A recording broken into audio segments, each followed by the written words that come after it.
ವೇದಗಳಲ್ಲಿ ಬ್ರಹ್ಮ ಅಂತ ಒಂದು ಮಹಾವಾಕ್ಯ ಅದ್ ನೋಡಮ್.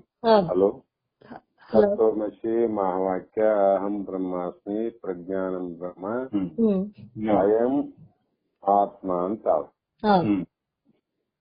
ಈ ಪ್ರಜ್ಞಾನಂ ಬ್ರಹ್ಮ ಅಂತಕ್ಕಂತ ಮಾತೇನಂದ್ರೆ ಪ್ರಜ್ಞೆ ಅಂದ್ರೆ ಎಚ್ಚರ ಅಂತ, ಪ್ರಜ್ಞೆ ಅಂದ್ರೆ ಅರಿವು ಅಂತ ಅರ್ಥ ಮಾಡೋದು. ಅದಕ್ಕೆ ನಿನಗೆ ಪ್ರಜ್ಞೆ ಇದೆ ನೋಡ್ರಿ. ಪ್ರಜ್ಞೆ ಇದ್ದದಕ್ಕೆ ನಾವು ತಿಳಿತೀವಿ. ನಮಗ ಪ್ರಜ್ಞೆ ಇದ್ದಿಲ್ಲ ಅಂದ್ರೆ ಏನ್ ತಿಳಿಕ್ ಬರ್ತಿದ್ದಿಲ್ಲ ಅಂದಾಗ ನಾನು ಪ್ರಜ್ಞಾನಂ ಬ್ರಹ್ಮ, ನಾನು ದ್ರಷ್ಟ, ಇವು ದೃಶ್ಯ, ಅದು ಕರ್ತೃತ್ವ ಭೋಕ್ತೃತ್ವ ಧರ್ಮ ಉಳ್ಳದ್ದು. ಯಾವ್ದ್ರಿ? ಸೂಕ್ಷ್ಮ ನಾನು. ಮತ್ತು ಸುಖ ದುಃಖಗಳನ್ನ ಅನುಭವಿಸೋದು ಅದೇ ಲಿಂಗ ದೇಹನೇ ಅನುಭವ ಮಾಡ್ತದ. ಮತ್ತ ಇಹಲೋಕ ಪರಲೋಕಗಳಿಗೆ ಗಮನ ಆಗಮನಗಳನ್ನು ಮಾಡುವಂತದ್ದು ಅದು ಸೂಕ್ಷ್ಮ ದೇಹ. ಆದರೆ ಆತ್ಮನಾದ ನಾನು ಅಕರ್ತ ಅಭೋಕ್ತ. ಅಕರ್ತ ಆ ಕರ್ಮ ಕರ್ತವ್ಯಗಳಿಂದ ನಿನಗೆ ಸುಖನೂ ಇಲ್ಲ ದುಃಖನೂ ಇಲ್ಲ ಅಂತ. ಹೌದಲ್ರಿ? ಆ ಕಾರಣ ಸುಖ ದುಃಖಗಳ ಲೇಪವಿಲ್ಲದವನು ಅಂದ್ರೆ ಸುಖ ದುಃಖಗಳಿಗೆ ಅಂಟಲಾರದವನು. ಅದಕ್ಕೆ ಶ್ರುತಿಗಳು ಏನ್ ಹೇಳಿದವು ಅಂದ್ರೆ ಆತ್ಮನಿಗೆ ಹೇಳುವಾಗ ಅದಕ್ಕ ಆ ಪಾಪ ಪುಣ್ಯ ವಿಲ್ಲದವನು, ಅನಘ ಅದ್ವಯ ನೋಡ್ರಿ, ಅಂದ್ರೆ ಲೇಪವಿಲ್ಲದವನು, ಪುಣ್ಯ ಪಾಪಗಳ ರಹಿತನ. ಇಲ್ಲಿವರೆಗೂ ಜಗತ್ತಿನಲ್ಲಿ ಪುಣ್ಯ ಮತ್ತು ಪಾಪಗಳನ್ನ ಹೇಳುವಂತ ಎಷ್ಟೋ ಶಾಸ್ತ್ರಗಳುಂಟು. ಮತ್ತೆ ವೇದದಲ್ಲಿ ಕೂಡ ಭಗವಂತ ಕರ್ಮಕಾಂಡವನ್ನ ಬೋಧ ಮಾಡದ. ಇವು ಕೂಡ ವಾಕ್ಯ ಅಲ್ರಿ. ಹೇಗೆ ಬಿಡೋದು ಅಂದ್ರೆ ಮೊದಲೇ ಹೇಳಿದಿವದು ಆತ್ಮಜ್ಞಾನಿಗಳಿಗೆ ಅದು ರೋಚಕ ಮತ್ತು ಭಯಾನಕ ವಾಕ್ಯ ಎಲ್ಲ. ನೀನು ಗಮನ ಆಗಮನ ರಹಿತನೂ ಆಗಿರುವನು. ಎಲ್ಲಿಯವರೆಗೂ ಲಿಂಗ ದೇಹವು ಆತ್ಮ ಜ್ಞಾನದಿಂದ ಭಂಗ ಆಗುವುದಿಲ್ಲವೋ, ನಾಶ ಆಗೋದಿಲ್ವೋ ಅಲ್ಲಿವರೆಗೂ ಇರುತ್ತವ. ಜ್ಞಾನಾಗ್ನಿ ಅನ್ನುವಂಥದ್ರಿಂದ ಅಜ್ಞಾನ ಅನ್ನುವಂಥದ್ದು ಯಾವಾಗ ಅಗ್ನಿ ಸ್ಪರ್ಶ ಆಗ್ತದ ಲಿಂಗ ದೇಹಕ್ಕ, ಆ ಲಿಂಗ ದೇಹ ಸುಟ್ಟು ಹೋಗ್ತದ. ಸೋಳದಂದ್ರೆ ನಾಶ ಆಗ್ತದಂತ. ನಾಶ ಅಂದ್ರೆ ಏನ್ರಿ? ಅದರಲ್ಲಿ ಇರ್ತಕ್ಕಂಥ ಎಲ್ಲ ದೋಷಗಳು ನಿವೃತ್ತಿ ಆಗ್ತಾವ. ನಾನು ಅವಿನಾಶಿ ಈ ರೀತಿ, ಯಾಕಂದ್ರೆ ಲಿಂಗ ದೇಹ ನಾಶ ಆಗ್ತದ ನೋಡ್ರಿ. ಜ್ಞಾನ ಆದಾಗ ನಾಶ ಆಗದೆ ಅದು. ಈ ರೀತಿ ನಾನು ಲಿಂಗ ದೇಹಕ್ಕಿಂತ ವಿಲಕ್ಷಣ ಬೇರೆಯಾಗಿದ್ದೇನೆ. ಈ ವಿರುದ್ಧ ಲಕ್ಷಣಗಳು ಉಳ್ಳವನಾಗಿದ್ದೇನೆ. ಅದಕ್ಕೆ ಘಟವನ್ನು ನೋಡುವವನು ಘಟಕ್ಕಿಂತ ವಿಲಕ್ಷಣನು. ಹಾಗೂ ಘಟವನ್ನ ನೋಡುವವನು ಬೇರೆಯಾಗಿರುವಂತೆ ಈ ಘಟದಂತಿರುವ ಜಡವಾದ ಸೂಕ್ಷ್ಮ ದೇಹ ಕೂಡ ನಾನು ನೋಡ್ತೀನಿ. ನನಗೆ ಪ್ರಜ್ಞೆ ಅದ ಅಂದ್ರೆ ಚೇತನ ಅದ, ಅವಕ್ಕ ಪ್ರಜ್ಞೆ ಇಲ್ಲ. ಅದಕ್ಕೆ ಲಿಂಗತನು ಜಡ ಅದ. ನಾನು ಇದಕ್ಕಿಂತ ವಿಲಕ್ಷಣನಾಗಿ ಅಂದ್ರೆ ಬೇರೆಯೇ ಆಗಿ ಇದ್ದೇನೆ. ಇಲ್ಲಿಯವರೆಗೆ ಏನು ಹೇಳಿದ್ರಮ್ಮ ಅಂದ್ರೆ ನೀನು ಯಾವಾಗಲೂ ಬೇರೆಯೇ ಆಗಿದ್ದಿ. ಕಾರಣ ಸೂಕ್ಷ್ಮ ದೇಹಕ್ಕೆ ನಾನು ದ್ರಷ್ಟನು, ಸೂಕ್ಷ್ಮ ದೇಹ ದೃಶ್ಯ, ಆ ದೃಶ್ಯವನ್ನ ನೋಡುವಂತ ನಾನು ದ್ರಷ್ಟನು ಎಂಬ ವಿಚಾರವು ಇಲ್ಲಿ ಮುಗಿತು ನೋಡ್ರಿ. ಸೂಕ್ಷ್ಮ ದೇಹದ ವಿಚಾರ ಮುಗಿತು. ಮತ್ತ ಶ್ರೀ ಗುರು ವಚನೋಪದೇಶವನ್ನು ಆಲಿಸಿದಾಗಲೇ ಅಹುದ್ದು ನರರಿಗೆ ಮುಕ್ತಿ. ನಿಜಗುಣರ ಸಾಹಿತ್ಯದಂತೆ, ನಿಜಗುಣರ ವಚನದಂತೆ, ಶ್ರೀ ಗುರು ವಚನದಿಂದ ಅಧಿಕ ಸುದೆಯುಂಟೆ, ಇದು ನಿಜಗುಣರ ವಾಕ್ಯದಂತೆ. ಮತ್ತೆ ಗುರುಗಳಾದವರು ಯಾವುದನ್ನ ವಚನಂತ ಯಾವ್ದಕ್ ಕಲ್ಬೇಕ್ರಿ, ಮಾತಂತ ಯಾವ್ದು ಕಲ್ಬೇಕಂದ್ರೆ ನಿನಗೆ ಇದರ ಸಂಬಂಧವೇ ಇಲ್ಲ, ದೇಹದ ಸಂಬಂಧ ಇಲ್ಲ, ದೇವರ ಸಂಬಂಧ ಇಲ್ಲ, ಜಗತ್ತಿನ ಸಂಬಂಧ ಇಲ್ಲ, ಮಾಯಾ ಸಂಬಂಧ ಇಲ್ಲ, ಭೂತಾದಿಗಳ ಸಂಬಂಧ ಇಲ್ಲ, ಇಂದ್ರಿಯಾದಿಗಳ ಸಂಬಂಧ ಇಲ್ಲ, ಎಲ್ಲವಕ್ಕೂ ಕೂಡ ಬೇರೆಯಾಗಿದ್ದು ಯಾವಾಗಲೂ ಇರುವಂತ ಆತ್ಮನೇ ನೀನಿದ್ದಿ ಅಂತ ಹೇಳುವ ವಾಕ್ಯಕ್ಕೆ ಶ್ರೀಗುರು ವಚನ ಅಂದರ. ಗುರು ಆದ್ಮೇಲೆ ಈ ವಚನ ಹೇಳ್ಬೇಕು. ಅವ್ರು ಬಹಳ ಸಲ ಮಾತಾಡ್ತಾರ ನೋಡ್ರಿ. ಗುರುಗಳಾದ್ರು ಕೂಡ ಸದ್ಗುರುನೇ ಇರ್ಲ್ರಿ.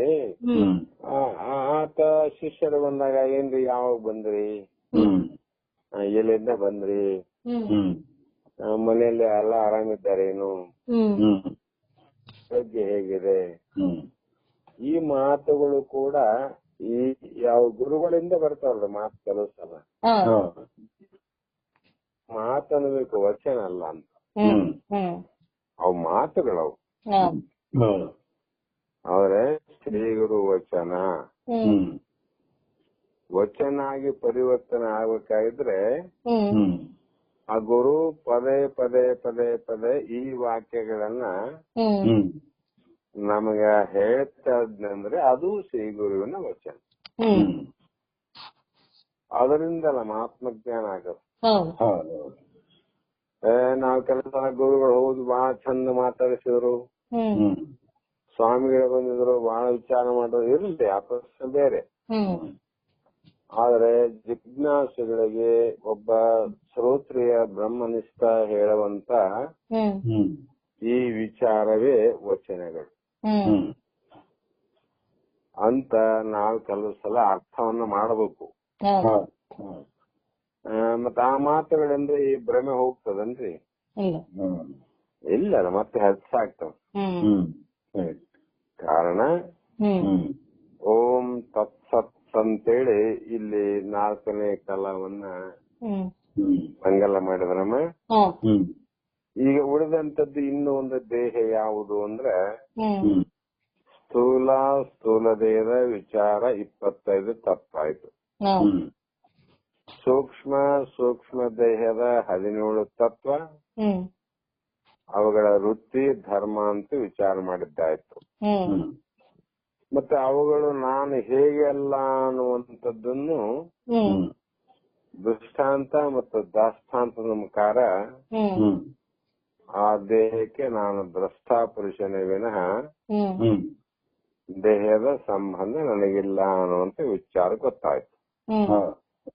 ಈಗ ಉಳಿದು ಕಾರಣ ದೇಹ. ಈ ಕಾರಣ ದೇಹದ ವಿಚಾರದಲ್ಲಿ ಮೊದಲನೆಯ ಪ್ರಶ್ನೆ,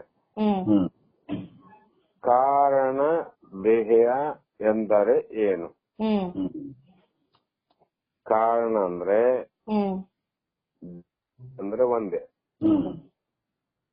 ಈ ಕಾರಣ ದೇಹ ಎಂದರೇನು ಅಂದ್ರೆ ಉತ್ತರ ಸ್ಥೂಲ ಮತ್ತು ಸೂಕ್ಷ್ಮ ದೇಹ. ಈಗ ಮೊದಲು ವಿಚಾರ ಮಾಡಿದ್ದು ಸ್ಥೂಲ ಅಲ್ರಿ, ಎರಡನೇ ಸಲ ವಿಚಾರ ಮಾಡಿದ್ದು ಸೂಕ್ಷ್ಮ. ಈ ಎರಡೂ ದೇಹಗಳಿಗೆ ಬೀಜವಾಗಿರುವುದೇ ಕಾರಣ ದೇಹ. ಇವು ಹುಟ್ಟಬೇಕಾದ್ರೆ ಇದೇ ಬೀಜ ನೋಡಮ್ಮ, ಕಾರಣ ದೇಹ. ಈ ಕಾರಣ ದೇಹ ಇದ್ದಿರಂದ್ರೆ ಹುಟ್ಟಂಗಿಲ್ಲ. ಅಂದ್ರೆ ಏನಂತ, ಇವೆರಡು ದೇಹಕ್ಕ ಬೀಜ ರೂಪ ಆಗಿರುವುದೇ ಕಾರಣ ದೇಹ. ಕಾರಣವೆಂದರೆ ಅಥವಾ ಕಾರಣ ದೇಹ ಇದೆ ಎಂಬುದಕ್ಕೆ ಅನುಭವ ಏನು? ಸ್ಥೂಲ ದೇಹ ತೋರ್ತದ, ಅನುಭವಕ್ಕೆ ಬಂತು. ಸೂಕ್ಷ್ಮ ದೇಹ 17 ತತ್ವದಿಂದ ತೋರ್ತದ, ಅನುಭವಕ್ಕೆ ಬಂತು.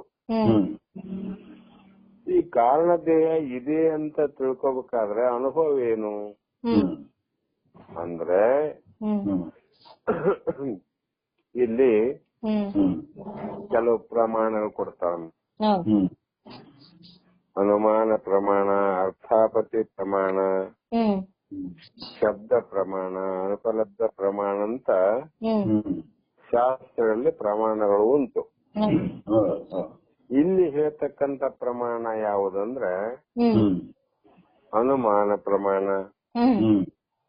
ಹೇಗೆಂದ್ರೆ, ಹೊಗೆಯನ್ನ ನೋಡಿ ಬೆಂಕಿ ಇದೆ ಎಂದು ಊಹಿಸುವಂತೆ. ಕೆಲವು ಸಲ ಬೆಂಕಿ ಕಾಣೋದಿಲ್ಲಮ್ಮ, ಹೊಗೆ ಅಷ್ಟೇ ಕಾಣ್ತಿರ್ತಾವ. ನಾವೇನ್ ಮಾಡ್ತೀವಿ, ಹೊಗೆ ನೋಡಿ ಬೆಂಕಿ ಇಲ್ಲ ಅಂತೀವಿನಲ್ಲಿ, ಇದೆ ಅಂತಾನೆ ಅರ್ಥ. ಹೊಗೆ ಕಂಡ ಮೇಲೆ ಬೆಂಕಿ ಇರ್ಲೇಬೇಕಲ್ರಿ. ಕಾರಣ ಇದೆ, ಬೆಂಕಿ ಇಲ್ದ ಹೊಗೆನೆ ಬರಂಗಿಲ್ಲ. ಅದರಂತೆ ಹೊಗೆಯನ್ನೇ ನೋಡಿ ಬೆಂಕಿ ಇದೆ ಎಂದು ಊಹಿಸುವಂತೆ, ಭಾವಿಸುವಂತೆ, ಕಾರ್ಯವನ್ನ ನೋಡಿ ಕಾರಣವನ್ನ ಊಹಿಸಬಹುದು. ಆ ಹೊಗೆಯ ಕಾರಣ ಯಾವುದಮ್ಮ? ಅಗ್ನಿ ಅಲ್ಲ. ಹಲೋ,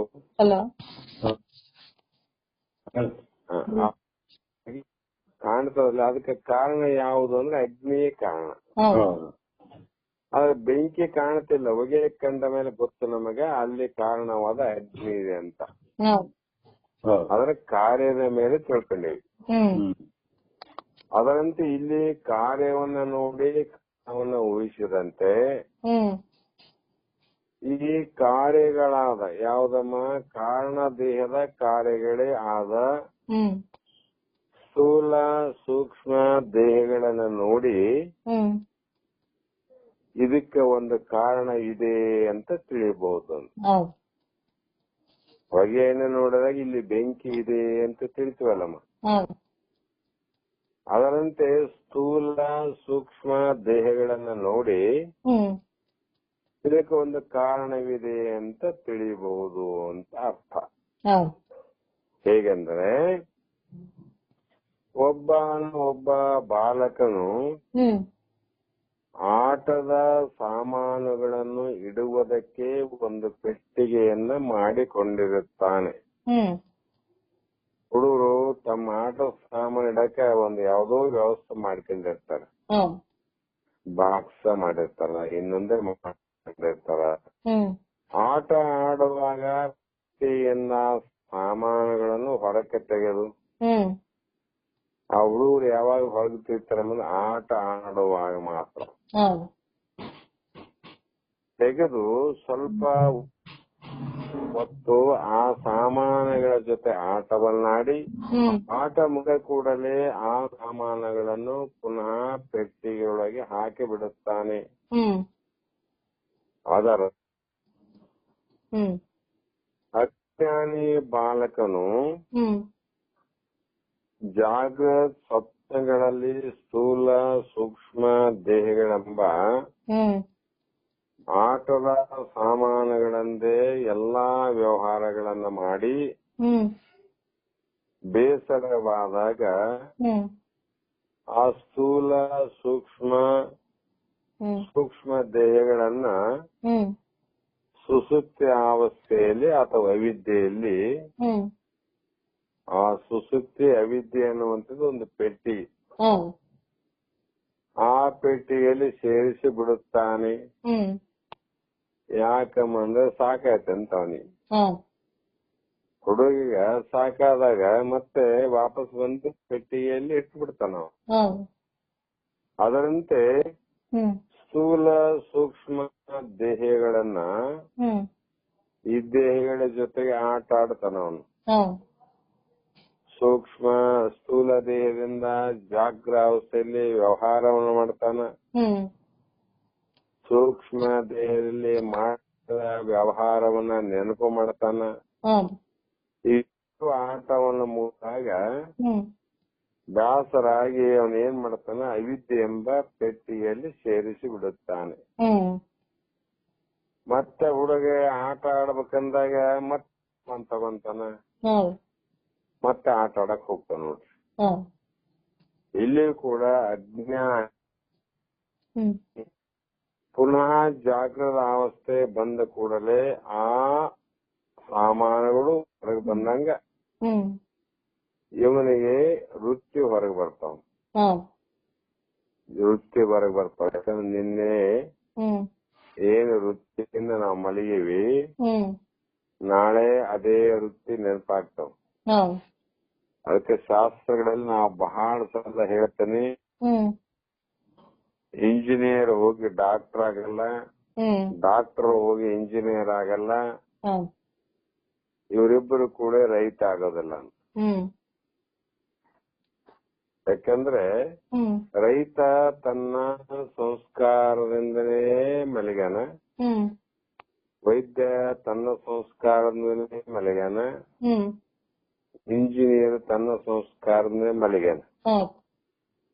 ಅವೆಲ್ಲ ತಮ್ಮ ಸಂಸ್ಕಾರಗಳನ್ನ ಅವಿದ್ಯೆ ಅನ್ನೋ ಪೆಟ್ಟಿಗೆಯಲ್ಲಿ ಇಟ್ಬಿಟ್ರು ಅವ್ರು ಕಾರಣ ಶರೀರದಲ್ಲಿ.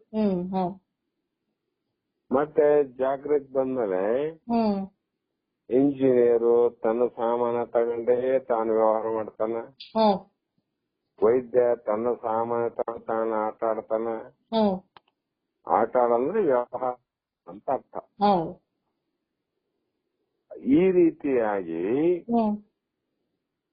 ಸುಸುಪ್ತಿ ಅವಸ್ಥೆ ಎಂಬ ಪೆಟ್ಟಿಗೆಯಲ್ಲಿ ಇಟ್ಟು ಪುನಃ ಜಾಗೃತ ಅವಸ್ಥೆ ಬಂದ ಕೂಡಲೇ ಅವು ಹೊರ ಬರುತ್ತವೆ. ಈ ರೀತಿಯಾಗಿ ಕಾರಣವನ್ನು ಅಂದ್ರೆ ಹೊಗೆಯನ್ನು ನೋಡಿ ಬೆಂಕಿ ಇದೆ ಎಂದು ಊಹಿಸುವಂತೆ ಈ ಎಲ್ಲಾ ಜಾಗ್ರ ಸ್ವಪ್ನದ ಎಲ್ಲಾ ವೃತ್ತಿಗಳನ್ನ ಅಡಗಿಸಿ ಇಡಲು ಕಾರಣವಾದದ್ದೇ ಕಾರಣ ಶರೀರ. ಅದ್ರಾಗೆ ನಮ್ಮ ಇಡೋದು ಮತ್ತೆ ಬಿಡೋದಂತ. ಈ ರೀತಿಯಾಗಿ ಜಾಗೃತ ಅವಸ್ಥೆಯಲ್ಲಿರುವ ಕಾರಣ ದೇಹದ ಸ್ವರೂಪ ಏನು, ಇದು ಮತ್ತೆ ಜಾಗೃತ ಅವಸ್ಥೆಗೆ ಬರ್ತದಲ್ಲ ಬಂದಾಗ ಅವಾಗ ಅದರ ಸ್ವರೂಪ ಹೇಗಿರ್ತದಂದ್ರೆ, ಜಾಗೃತ ಅವಸ್ಥೆಯಲ್ಲಿ ಯಾರಾದರೂ ಮಹನೀಯರು ನೀನು ಯಾರು ಎಂದು ಪ್ರಶ್ನಿಸಿದರೆ ಈ ದೇಹವನ್ನ ತೋರಿಸಿಯೋ ಅಥವಾ ಸ್ಥೂಲ ದೇಹದ ಹೆಸರನ್ನು ಅಥವಾ ಸ್ಥೂಲಕ್ಕೆ ಸಂಬಂಧಪಟ್ಟ ತಂದೆ ತಾಯಿಯನ್ನು ಹೇಳಿ ನಾನು ಇಂಥವರ ಮಗನೆಂಬುದಾಗಿಯೂ ಹೇಳುತ್ತಾನೆ. 2-3 ವಿಚಾರ ಮಾಡಿ ಹೇಳ್ತಾನ ನಮ್ಮ ದೇಹವನ್ನು ತೋರಿಸಿ ನೋಡ್ರಿ ನಾನೇ ಅಂತಾನ, ದೇಹವೇ ನಾನಂತಾನ, ಅಥವಾ ಸ್ಥೂಲ ದೇಹಕ್ಕೆ ಇಟ್ಟಂತ ಹೆಸರೇ ನಾನಂತಾನ. ಇದು ಜಲ್ದಿ ಗೊತ್ತಾಗಲ್ಲ ಅಂದ್ರೆ ನಮ್ಮೂರಾಗ ಇಂಥವ್ರು ನೋಡಿರಲ್ಲ ಅಂತ ಕೇಳ್ತೀವಿ. ನೋಡಿನ್ರಿ ಅವ್ರನ್ನ, ಅವರೇ ನನ್ನ ತಂದೆ ತಾಯಿಗಳು, ಅವರ ಮಗನೇ ನಾನು ಅಂತ ಹೇಳ್ಕಂತಾನೆ ಅವನು. ಅಂದ್ರೆ ನಾನು ಇಂಥವರ ಮಗನೆಂಬುದಾಗಿ ಹೇಳುತ್ತೇವೆ. ಆಗ ಪ್ರಶ್ನೆ ಮಾಡಿದವರು ಕೇಳ್ತಾರ, ಅಯ್ಯ ನಿನ್ನ ಸ್ಥೂಲ ದೇಹದ ಪರಿಚಯವನ್ನು ನಾನು ಕೇಳಿಲ್ಲ. ಅವ್ರೇನ್ ಪ್ರಶ್ನೆ ಮಾಡ್ಯಾರ, ನೀನ್ ಯಾರು ಅಂತ ಕೇಳ್ಯಾರ. ದೇಹ ಯಾರ್ದು ಅಂತ ಕೇಳಿದ್ರೆ ದೇಹದ ಬಗ್ಗೆ ಹೇಳಬಹುದು. ಅದ್ ಕೇಳಿದ್ದು ನೀನ್ ಯಾರು ಅಂತ ಮಾನವೀಯರು ಪ್ರಶ್ನೆ ಮಾಡಿದಾಗ ಸ್ಥೂಲ ದೇಹದ ಪರಿಚಯ ಹೇಳಿದಾಗ ಅದನ್ನ ನಾನು ಕೇಳಿಲ್ಲ. ಮತ್ತೇನು ಕೇಳಿದ್ರಿ ಅಂದ್ರೆ ನೀನ್ ಯಾರ ಮಗ ಅಂತನೂ ಕೇಳಿಲ್ಲ, ಯಾವ ಊರಂತನೂ ಕೇಳಿಲ್ಲ, ನಿನ್ನ ನಿಜ ಸ್ವರೂಪವೇನು ಅಂತ ಅವ್ರು ಪ್ರಶ್ನೆ ಮಾಡ್ತಾರ ಮಾನವೀಯರು. ಈ ರೀತಿ ಸ್ವರೂಪವೇನು ಎಂಬುದಾಗಿ ಪ್ರಶ್ನಿಸಿದರೆ ನನಗೆ ಗೊತ್ತಿಲ್ಲ ಎಂಬುದಾಗಿ ಉತ್ತರ ಕೊಡುತ್ತೇವೆ. ಇಲ್ರಿ ಇವೆಲ್ಲ ಹೊಸ ಪ್ರಶ್ನೆ, ನಮ್ಗೇನ್ ಗೊತ್ತಿಲ್ಲ. ನಾನು ಯಾರಂದ್ರೆ ಬಹಳ ದೇಹ ನಾನಿರ್ಬೋದು, ಇಲ್ಲ ಇಂಥ ಊರವನಿರ್ಬೋದು, ಅಥವಾ ಇಂಥ ತಂದೆ ತಾಯಿಗಳ ಮಗ ಅಂತ ಹೇಳ್ಬೋದು. ಮತ್ತೆ ಅದು ಬಿಟ್ಟು ನಿನ್ನ ನಿಜ ಸ್ವರೂಪ ಏನಂತ ಕೇಳಿದ್ರೆ ಯಾವ ಗೊತ್ತಿಲ್ಲ ನಮಗಂತ. ಇದನ್ನ ಉತ್ತರ ಕೊಡುತ್ತೇವೆ ಜಾಗ್ರದಲ್ಲಿ. ಜಾಗ್ರದಾವಸ್ಥೆಯಲ್ಲಿ ನನ್ನ ಸ್ವರೂಪವೇನು ನನಗೆ ತಿಳಿಯದು, ನನಗೆ ಗೊತ್ತಿಲ್ಲ ಅಂತ ಹೇಳಿದ್ರಿ ಎಂಬ ರೂಪದಲ್ಲಿ ಕಾರಣ ದೇಹವಿರುತ್ತದೆ. ಅಂದ್ರೆ ಕಾರಣ ದೇಹದಲ್ಲಿ ಅಜ್ಞಾನ ಇರ್ತದೆ, ಅವಿದ್ಯೆ ಅಂದ್ರೆ ಅಜ್ಞಾನ ಇರ್ತದೆ ನಮ್ಮಲ್ಲಿ. ಅದಕ್ಕೆ ಅಜ್ಞಾನವೇ ನಮಗ ತಿಳಿಯಕೊಡೋದು. ಅದಕ್ಕೆ ಜಾಗ್ರದ ಅವಸ್ಥೆಯಲ್ಲಿ ಗೊತ್ತಿಲ್ಲ ಅಂದ್ರೆ ನಿನ್ನಲ್ಲಿ ಏನಾದ ಅಂತ ತಿಳ್ಕೊ, ಕಾರಣ ದೇಹದ ಲಕ್ಷಣ ಅವ, ತಿಳ್ಕೊಂಡವ್ರಿಗೆ ಇದಿಲ್ಲ ಅಂತ ಅರ್ಥ. ಮತ್ತೆ ಇದು ಸ್ವಪ್ನಾವಸ್ಥೆಯಲ್ಲಿರುವ ಕಾರಣ ದೇಹದ ಸ್ವರೂಪ ಏನು? ಜಾಗೃತ ಕಾರಣ ಅಂದ್ರೆ ಅದರ ಸ್ವರೂಪ ಏನಂದ್ರೆ ಹಿಂಗ್ ತಿಳಿಲಾರ್ದಂಗ್ ಮಾಡ್ತಾನ ನೋಡು, ಅದೇ ಅದರ ಸ್ವರೂಪ. ಅರ್ಥ ಆಯ್ತಲ್ಲ? ನಾನು ಯಾರಂತ ಯಾರನ್ನ ಕೇಳಿದ್ರೆ ಗೊತ್ತಿಲ್ಲ ಅನ್ನುವಂತ ವೃತ್ತಿಯಿಂದ ಇರುವುದೇ ಕಾರಣ ದೇಹ. ಮತ್ತೆ ಸ್ವಪ್ನಾವಸ್ಥೆಯಲ್ಲಿ ಹೆಂಗಿರ್ತದ? ಇದರ ಲಕ್ಷಣ ಏನಂದ್ರೆ ಸ್ವಪ್ನವ ಕಾಣಬೇಕಾದರೆ ಅಥವಾ ತೋರಬೇಕಾದರೆ ಮೊದಲು ನಮಗೆ ನಿದ್ದೆ ಬರಬೇಕು ನೋಡ್ರಿ. ಸಿನಿಮಾ ಕಾಣುವಂತೆ ಸಿನಿಮಾ ಯಾವಾಗ ಕಾಣ್ತದ? ಬೆಳಕಿನ ಕಾಣಂಗಿಲ್ಲ, ಕತ್ತಲಿದ್ದಾಗ ಸಿನಿಮಾ ಕಾಣ್ತಾವ. ಅದಕ್ಕೆ ಥಿಯೇಟರ್ ನಲ್ಲಿ ಎಲ್ಲಾ ಆಫ್ ಮಾಡ್ತಾರ ನೋಡ್ರಿ, ಎಲ್ಲಾ ಕತ್ತಲೆ ಮಾಡ್ತಾರೆ. ಯಾಕಂದ್ರೆ ಸಿನಿಮಾ ನೋಡ್ಬೇಕಾದ್ರೆ ಕತ್ತಲದಾಗ ನೋಡ್ಬೇಕು, ಅದೇ ಸ್ಪಷ್ಟ ಕಾಣ್ತದ. ಮತ್ತೆ ಸ್ವಪ್ನ ಪ್ರಪಂಚ ಕಾಣಲು ನಿದ್ದೆಯೇ ಹೇತುವಾಗಿರುವುದರಿಂದ ಸ್ವಪ್ನಾವಸ್ಥೆಯಲ್ಲಿ ಕಾರಣ ದೇಹವು ನಿದ್ರಾರೂಪವಾಗಿದೆ. ಇದು ಯಾವಾಗ ತೋರ್ತದಮ್ಮ ಅಂದ್ರೆ ಜಾಗೃತ ತೋರಂಗಿಲ್ಲ ನೋಡ್ರಿ. ಬೆಳಕಿನಾಗ ಸಿನಿಮಾ ಕಾಣಂಗಿಲ್ಲ, ಕತ್ತಲದೇ ಕಾಣದದು. ನಿದ್ರಾವಸ್ಥೆ ಅನ್ನುವಂಥದ್ದು ಕತ್ತಲು. ಆ ಕತ್ತಲದಲ್ಲೇ ಇದು ತೋರೋದು ಯಾವುದಂದ್ರೆ ಸುಶುಕ್ತಿ, ಇದು ಸ್ವಪ್ನಾವಸ್ಥೆ ಅಂತ.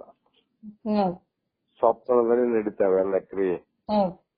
ರಾಜ ಆಗ್ತಾನ, ರೈತ ಆಗ್ತಾನ, ಭಿಕ್ಷುಕ ಆಗ್ತಾನ, ಧನಿಕ ಆಗ್ತಾನ, ಹುಲಿ ಆಗ್ತದ, ಕರಡಿ ಆಗ್ತದ, ಕಳ್ಕಂಡಂಗ ಆಗ್ತದ, ಬೆಟ್ಟಿ ಆದಂಗ ಆಗ್ತದ, ಯಾರ್ಯಾರು ದರ್ಶನ ಆದಂಗ ಆಗ್ತದ, ಜಗಳಾಡ ಏನೇನು ನಡೀತದ ಅಲ್ಲಿ. ಯಾಕಂದ್ರೆ ಸಿನಿಮಾ ಥಿಯೇಟರ್ ನಲ್ಲಿ ಅನಂತ ಕಾರ್ಯ ನಡೀತಾವಲ್ಲ ನಮ್ಮಲ್ಲಿ. ಹಂಗ ಪ್ರಪಂಚ ಕಾಣಲು ನಿದ್ರೆಯೇ ಬೀಜ. ಯಾವ್ದಮ್ಮ? ಸ್ವಪ್ನ ಪ್ರಪಂಚ ಕಾಣಬೇಕು, ನೋಡ್ಬೇಕಾದ್ರೆ ನಿದ್ರೆ ಅಂದ್ರೆ ಕತ್ತಲಂತ ಅಜ್ಞಾನ. ಆ ಅಜ್ಞಾನೇ ಬೀಜವಾಗಿರುವುದರಿಂದ ಸ್ವಪ್ನ ಅವಸ್ಥೆಯಲ್ಲಿ ಕಾರಣ ದೇಹವು ನಿದ್ರಾರೂಪವಾಗಿದೆ ಅಂದ್ರೆ ಅದು ಏನು ತಿಳಿಲಾರದ ರೂಪದಲ್ಲಿ ಅಲ್ಲಿನ ಆದಂತ. ಅಂದ್ರೆ ಕಾರಣ ದೇಹದ ಲಕ್ಷಣ ಸ್ಥೂಲ ದೇಹದಲ್ಲಿ ಅದ, ಕಾರಣ ದೇಹದ ಲಕ್ಷಣ ಇಲ್ಲದಮ್ಮ ಸೂಕ್ಷ್ಮ ತರುವಿನಲ್ಲಿ ಆದಂತ. ಈ ನಿದ್ರಾವಸ್ಥೆಯಲ್ಲಿ ಕಾರಣ ದೇಹದ ಲಕ್ಷಣವೇನು, ಅದು ಹೆಂಗಿರ್ತದ ಅಲ್ಲಿ ಯಾವ ರೂಪ ಆಗಿರ್ತದ ಅಂದ್ರೆ ಗಾಢ ನಿದ್ರೆಯಿಂದ ಎಚ್ಚರಾದ ಮನುಷ್ಯನನ್ನು ಕುರಿತು ನೀನು ಹೇಗೆ ನಿದ್ರೆ ಮಾಡಿದೆ ಎಂದು ಪ್ರಶ್ನಿಸಿದರೆ ಸುಖವಾಗಿ ಮಲಗಿದ್ದೆ,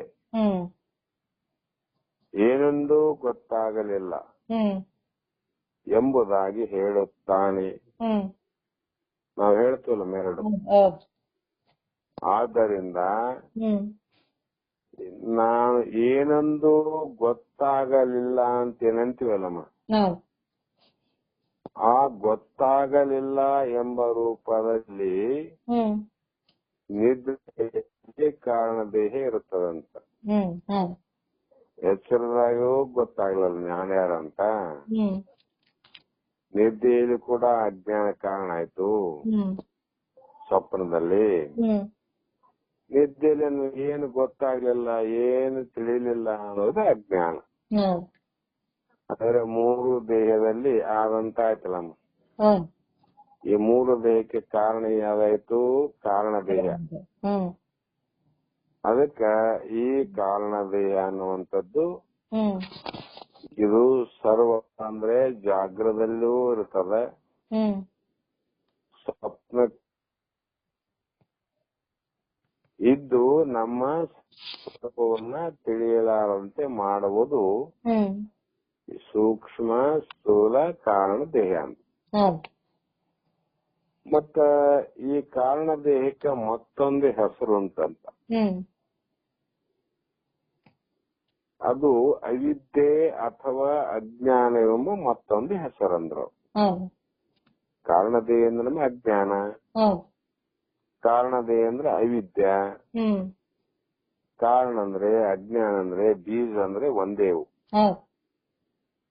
ಅದಕ್ಕ ಅಜ್ಞಾನದ ಸ್ವರೂಪವೇನು? ಈ ಅಜ್ಞಾನ ಸ್ವರೂಪ ಅಂದ್ರೆ ಅಜ್ಞಾನವು ಸ್ವ ಆಶ್ರಯ ಸ್ವ ವಿಷಯ ಎಂದು ಹೇಳಲ್ಪಡುವುದರಿಂದ ಏನಮ್ಮ ಸ್ವ ಆಶ್ರಯ ಸ್ವ ವಿಷಯ ಇದು ಸ್ವತಃ ಪ್ರಕಾಶರಹಿತವಾಗಿದ್ದರು ತನ್ನಲ್ಲಿ ಯಾವುದೇ ಒಂದು ವಸ್ತು ಇರದೇ ಇದ್ದರೂ ಆತ್ಮನನ್ನೇ ಕಾಣದಂತೆ ಆವರಿಸಿ ಬಿಟ್ಟಿದೆ. ತನ್ನಲ್ಲಿ ಶಕ್ತಿ ಇಲ್ಲದಿದ್ರೂ ಕೂಡ ಇನ್ನೊಬ್ಬರ ಶಕ್ತಿಯನ್ನು ಬಳಸಿಕೊಂಡು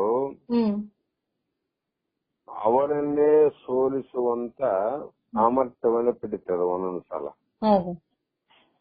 ಈಗ ಸಾಮಾನ್ಯವಾಗಿ ಒಬ್ಬ ಶ್ರೀಮಂತನಲ್ಲಿ ಒಬ್ಬ ಸೇವಕ ಕೆಲಸ ಮಾಡ್ತಿರ್ತಾನೆ. ಬಹುದಿನಗಳಾದ ನಂತರ ಆ ಬಡವನಿಗೆ ಆಶ್ರಯ ಕೊಟ್ಟವನು ಯಾರ ಈಗ ಶ್ರೀಮಂತ. ಇವನಲ್ಲಿ ಏನಿದ್ದಿಲ್ಲ, ಏನೂ ಇಲ್ಲ ಇವನಲ್ಲಿ. ಬಹಳ ದಿನ ಆದ್ಮೇಲೆ ಈ ಬಡವ ಶ್ರೀಮಂತನ